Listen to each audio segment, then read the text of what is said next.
كافي عاد والله العظيم زهقتونا. انزل لك تمرين تكتب لي بالتعليقات هذا التمرين يرهم لي. يعني شنو يرهم لي؟ مثلا تيشيرت هو ويرهم لك، بيجامه مثلا هو يرهم لك. انزل لك على اكل، ذاك اليوم نزلت لك انا ما شوفان.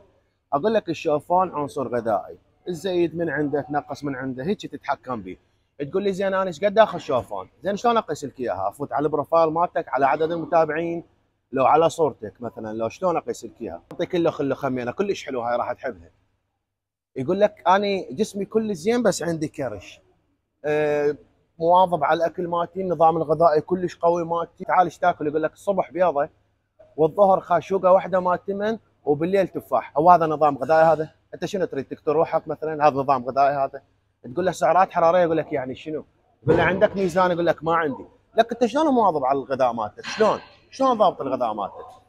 الغذاء حساب سعرات حراريه كامله من البروتين والكربوهيدرات والدهون والالياف. لا تقشمر على روحك وتقول انا ملتزم. انت عبالك ملتزم بس هذا الشيء غلط. خلي سؤالك يكون منطقي حتى المقابلك يعرف شلون يجاوبك.